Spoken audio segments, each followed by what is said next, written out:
Hard Rock Lunchbox. Greetings and salutations, good people of the Hard Rock Lunchbox. I have returned, and welcome to the Hard Rock Lunchbox. Of course, if you're watching on YouTube on Stranger TV, welcome to the Top 20. I want to apologize for my tardiness. I cannot seem to come back into the world without some sort of problem, and today my problem is I have had some sort of mysterious liquid drip all over my laptop. I think it was contact cleaner, which you would think would make things better, but you'd be wrong, because now I have a slight halo all over my camera, and it may very well have just ruined this camera, which sucks because I don't feel like buying a new one. But if you want to know why I'm all fuzzy, it's not me, it is your television screen. See, I can come over here, over here, and I'm fine. So it seems like there's just an issue right with where I sit. And while I could argue that it makes it better for the viewer to see me all fuzzy, I realize it could be kind of annoying. It's certainly capturing all of my attention right now.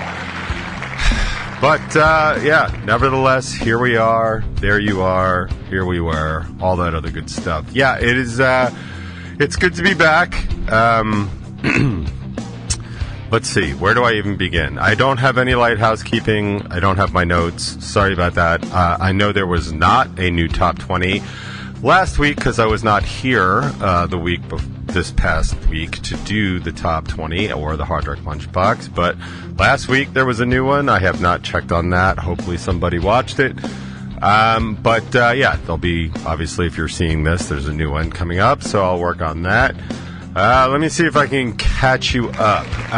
So last week, by the way, it is August 21st, 2025. I keep forgetting to say the date. Helps me out in editing, and probably will help in archiving all this stuff later on, even though I do name the files appropriately. I do want to say that we are entering and have entered, and forgot to say it last week, this is the 12th season, the 12th year of the Hard Rock Lunchbox, and then the 6th year of the Top 20, which I just think is just bananas, to be perfectly honest with you, for a passion project that certainly is taking a lot of time, if you look at it geologically, but nevertheless, we've been doing this for 12 years this August, and that is just absolutely bananas to me. But thank you for everybody that's listened over the past decade plus two.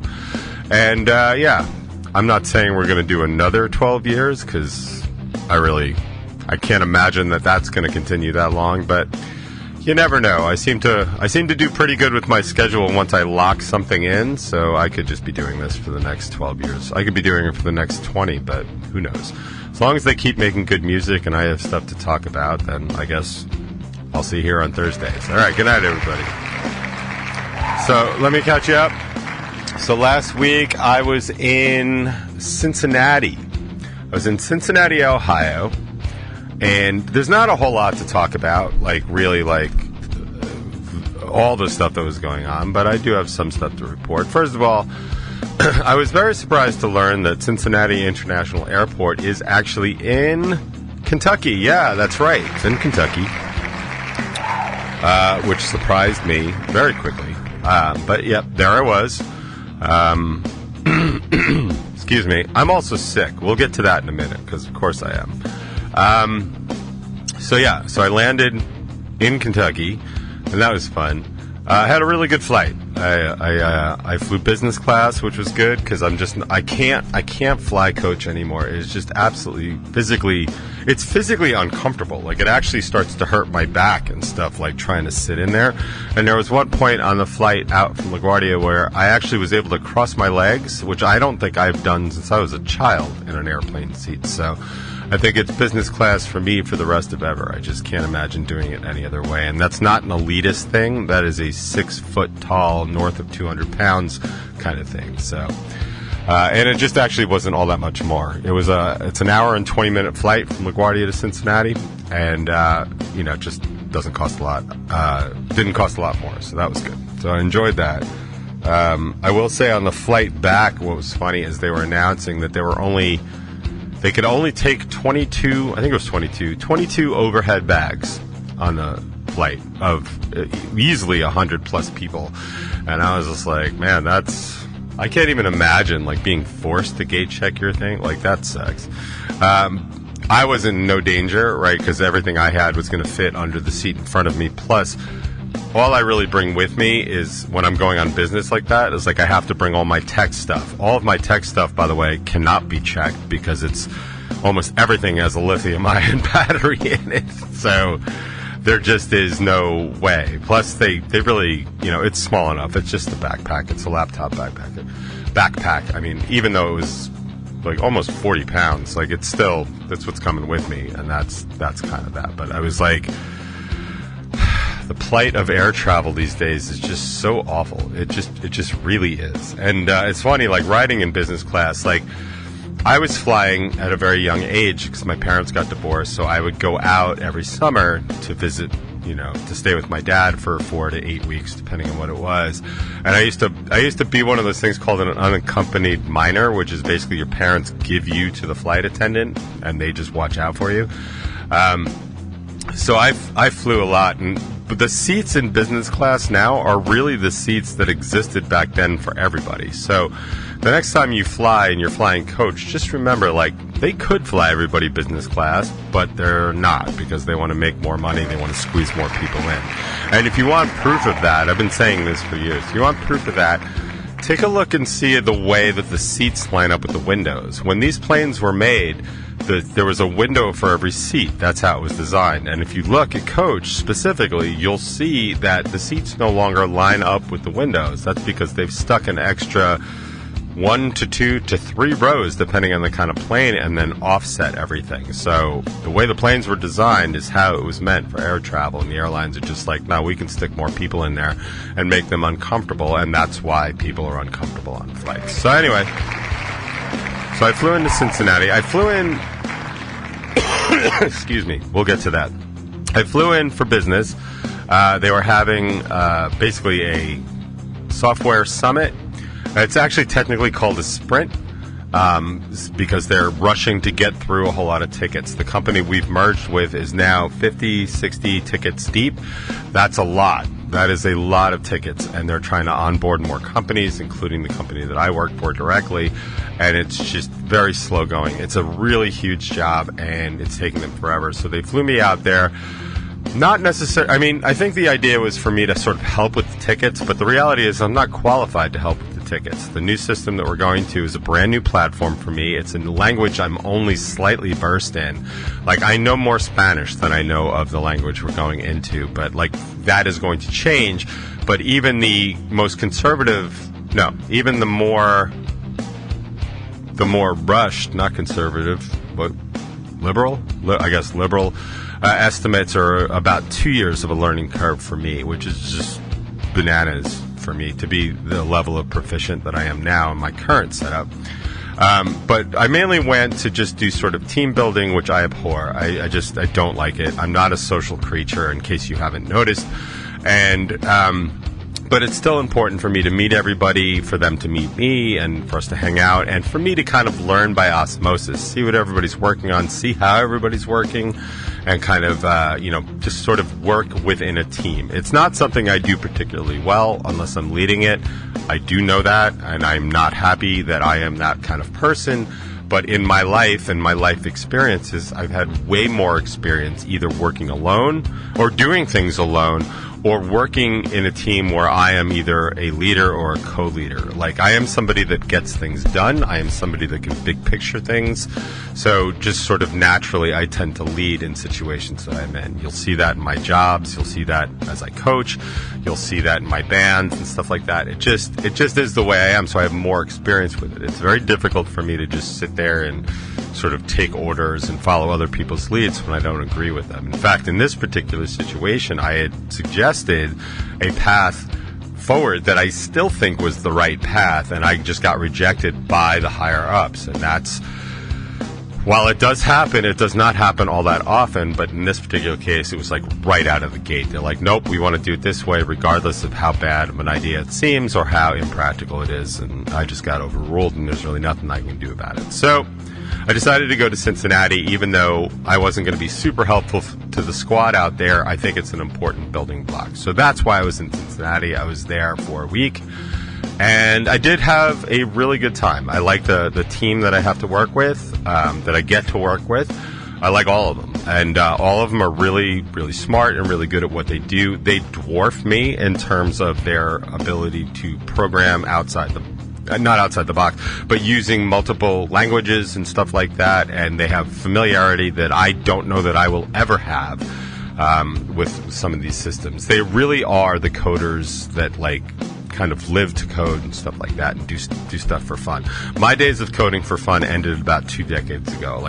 When it was new, I loved it. I loved learning HTML when it first came out. And of course I went to college for a minor in comp sci, so I was learning those languages, and that was really fun to create things, and that hasn't been lost on me. I still do like creating things, but I don't like so much learning new technologies to do it. A lot of it's called bleeding edge technology. I have never been interested in that sort of thing. I like tried and true. I like being able to get the job done. For me, it is way more important to accomplish things spiritually and psychologically than it is to learn something new. It just doesn't, I don't get that rush from it. It doesn't do anything. I'm not look at this cool new thing. I don't care.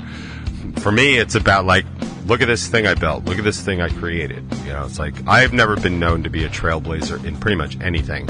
What I like to do is master my little zone and just take that as far as I can. And you'll see that, if you know me, you'll see that in almost everything that I do. I'm not breaking new ground. What I'm doing is making the things that I currently do excellent, or as excellent as I possibly can. I do that in songwriting. I do that in work. I do that in just about everything. It's where I'm most comfortable, so it seems to be where I'm most proficient. But yeah, so I went out there to do that, and a couple of points, we worked in offices together. There were 9 of us all together, so we worked in offices just doing all this stuff, and it was fun. There was a couple of team building exercises. There were definitely a couple of dinners that I was part of. I did step out of most of the team building exercises. I had my reasons for doing that, and it seemed like a good idea because as somebody that works alone as much as I do, I really do like being alone a lot. I don't like being alone all the time, and I definitely brush up against those kinds of things, those kinds of issues, when I feel okay, this is too much. The silence and the quiet will bother me often, but it just seems to be, I have to reach that level, and then it bothers me. But otherwise, if I do not get enough alone time, I also feel that too. So it was actually really nice. One of the nights I had just taken off, I got back to my hotel room, and I went to the gym and worked out a little bit. And then I actually just sort of skipped across the street to a mid-level steak place, and I got myself a prime rib with some sauteed broccoli, or burnt broccoli, or seared whatever it was. Broccoli was absolutely on point. But I sat there basically in silence, and it was probably one of the greatest parts of the trip because it was just so self-soothing, but also the quiet and the reflection and the lack of social anxiety of being in a social situation that makes me uncomfortable. That might have been the highlight of the trip for me for sure. But my trip started out just brilliantly, and I don't know why this happens to me a lot, and I guess it's because as this is going to sound really weird, but I feel like I am more approachable, or I appear to be more approachable than I ought to be. I don't know, at 6'1" and 200 plus pounds, I'm not a small dude. I'm a big guy. I'm not loaded with tattoos, but I have tattoos. I don't know that I am super approachable or just talk toable, but apparently I am, and I guess that kind of works out okay because it took me a little while to find my rental car. I will say that Cincinnati International is the first airport that I've gone to, I guess in my adulthood, where the car rentals were actually in the airport. Now, I realize that's common, and after my situation happened, I was like, oh yeah, I guess that's pretty common for certainly smaller international airports. But I was just very surprised because certainly New York, for sure, and most of the other places I've ever gone, I guess, there is a shuttle to go to the rental car place because airport space is prime. You know, like they don't want to waste it on just thousands of cars parked. But this one they did. So I was actually outside looking for the shuttle to get to Enterprise, and I finally, you know, they were like, "Oh, the shuttles are over there." So I went over there and wherever there was, and I was looking for the shuttle, and then I finally went inside, and I was like, "Hey, is there a shuttle to Enterprise, or do I go here?" And they were like, "No, right here." So I go get a very nice woman. She's filling out my paperwork, and everybody loves to comment on my name, right? Like it's always a problem with the computer. But I'm traveling with my passport. By the way, traveling with my passport is one of the most unnerving things I've ever done when traveling. Like it's so fun. Like I was clutching it all the time, like it was my heart. You know, like I just so worried about losing my passport. And I don't even know why. It's definitely one of those unfounded things. I mean, like, yeah, your life gets really bad real fast if you're away and you lose your passport. I have yet to get my real ID, and the only reason I didn't get my real ID is because I had to renew my passport because I let it lapse because I don't go anywhere. So I renewed my passport, and then I did not have time to get my real ID. Your real ID, in case you don't know, here's a little PSA from the Hard Rock Lunchbox. You are all but required to have your real ID to fly domestically in America. You can still not have it, but then you get to go to a special line. And as Kaz pointed out to me, that line's actually a lot shorter. So I'm not encouraging you to show up without your real ID. I'm just telling you what Kaz told me. So take that with a grain of salt. I did the TSA pre-check, so I got fingerprinted and all that, so my line wasn't really a problem. But so, yeah, I get there, I give them my ID, I give them my passport and stuff like that. And they're like, "Oh, D, that's an interesting name." Because legally, my first name is D, period. Like, that's how all my legal documents are. So we talk about that for probably way too long. Must have been about 15, 16 seconds. Far too long. At which point, the woman behind the counter tells me that all 3 of her children have changed their birth names. And I'm like, okay, I think I know where this is going. And I was right. And then proceeded to tell me that her youngest, who is trans. Now, I just met this woman, right? And we're in Kentucky. And I don't know, like, I know Kentucky's got a Democratic governor, like Andy Beshear, who's a super great governor. But I also know it's got a supermajority Republican, MAGA Republican conservative House. They're not quite as bad as Texas, but they're not bad. So I thought it was odd that you would just tell that in Kentucky. Like, I thought that was like we were going back to the closet for those kinds of things, but she had no problem. Maybe because I was from New York. I don't know. New York, especially Long Island, is more MAGA than it isn't, so I don't know that is your safe bet. But sorry, I do have one piece of hair that is just being such a dick right now, and I can't seem to get rid of it, but that's not your problem, that's mine. So I get there, so she tells me her youngest is trans, and she did tell me what her name was. She was born a female, or born, I'm sorry if I'm getting the terminology wrong. I've never been super good at the gender stuff. But she was born female, like that was the box that they checked, but she was transitioning to be male. Which was fine. She was telling me that whole story and how, like, you know, and I'm like, yeah, all you can really do is, like, you support your child because that's the deal. You support and love your child no matter what they do. And that's kind of the deal. But she proceeds to tell me that her birth daughter had just turned 17 and was just about to start the testosterone treatment to begin the transitioning. And she went in for... She went in for all the testing that you have to do before you start HRT or not. It's not replacement therapy, but hormone therapy. And she was pregnant. So, surprise.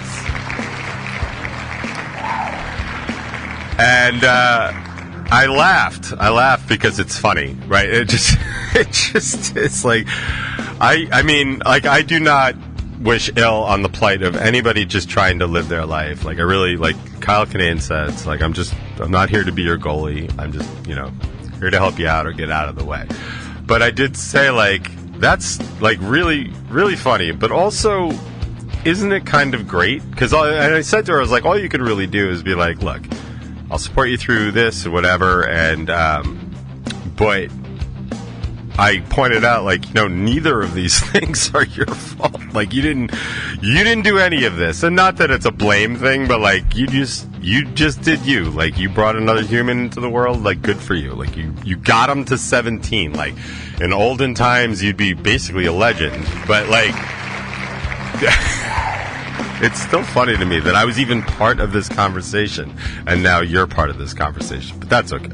But yeah, so it was so great. Her daughter is going to stay a daughter and going to have the child, and then transition afterwards. And I actually thought, like, what a great human experience that is. Like, and not to compare, like, I'm not saying they're animals, but like they always say with like dogs and cats and stuff, like before you spay them, like it's important for their actual health, like their development as a mammal, to go through at least one cycle, probably to even have a litter, and then, you know, then you can spay them and move on with your day. And there's lots of chemical reasons for that developmentally and all that other stuff. But I thought, like, what a great thing. Like, yes, if you're born into a female body, but you are at your core a male, like, wouldn't it be, and maybe not, maybe I'm not speaking for everybody, maybe I'm not speaking for anybody, but for me, like, wouldn't it be just absolutely wonderful to have basically the quintessential female experience before you transition over to be male? Like, the quintessential being, you know, being pregnant, birthing a child, and then, you know, nursing that child and then raising that child. Like, what a complete life that must be. Like, to really truly live as both sexes. Like, I don't know that she's ever going to be able to get anybody pregnant, because I don't think it works like that. But like, with all the CRISPR stuff coming up, like, it's maybe possible to have, you know, to parent a child from both sides. I mean, probably within our lifetime, they'll just be able to get rid of sperm entirely and just, you know, just take a cell out of your hair and do that. I mean, I don't know. I'm not in the CRISPR sciences, but, you know, who knows? But I just thought that was fascinating, and realized this is all going on while I'm just trying to rent my car. And this isn't even the best story from the rental car place. I do want to point out, and I did tell the band the other night, that my favorite part of the entire rental experience is we go through all that, and I know, you know, like, I know everything about this woman and her 3 kids, and I wished her well, and I wished her kids well, and then I took the elevator up to the 3rd floor, came out, handed all my paperwork to a guy, and he's like, yeah, I got you. Full Kentucky, by the way. Full Kentucky, which I cannot do the accent. I can do it as soon as I hear it, but I didn't. I can't do it right now. So, full Kentucky, takes my paperwork. He's like, hey, buddy, don't worry, I got you. Like, I even upgraded you. And I was like, great, awesome. You know, I had got like a mid-size or whatever. Like, I think I ordered like a Toyota Camry, right? Like, I didn't need something big. I only had a suitcase and a bag. But, you know, I needed to see 4 people. I knew I was going to be driving people while I was in Cincinnati. So we walk over to a Chevy Malibu, and I'm like, I look right at him, I'm like, you upgraded me from what exactly? And he's like, oh, it's an upgrade. It's not an upgrade at all. Like, it's a very small, dinky car. It was a bright white Chevy Malibu, which had a nice full circle of completion for me, because my very first car was a 70 Chevy Malibu, which I loved and drove into the ground and learned everything I know about working on cars from that car, because I loved that car. Like, when they say, like, you're one with your car, I was one with that car. Like, it was a Chevy 1970 blue Chevy Malibu, and I loved that car so much. So it was nice to be back in one. They've made a lot of changes since 1970, it would seem. And, but yeah, that was my favorite part of the whole thing, being upgraded to basically a downgrade of the car that I ordered in the first place. And then I drove through Kentucky to get to Cincinnati. I did stop at a Kroger's in Kentucky to stock up, because I always stock up if I'm going to stay for a week. I got some yogurts, I got some cold cuts, got a couple other things. I got a lot of water because I drink a ton of water when I travel. But I also got a 12-pack of beer. I got a 12-pack of Michelob Ultra, and I am not ashamed to admit that before I flew out, I did look to see if I was going to be in a dry county of Kentucky, because those do exist, but I'm happy to tell you that Hebron County is not a dry county. probably because it's so damn close to Cincinnati, and then I went to Cincinnati, and now we're out of time. I've talked way too long about just my trip, and I haven't even gotten there. But I did mention the prime rib. I didn't mention the flight out. We'll talk about that probably next week. But for now, why don't we get to some local music like we always do here on The Box. Playing Dead, unsurprisingly, has a brand new song out. So I grabbed it for you, and that's how we're going to start the show today. So yeah, Playing Dead on The Box.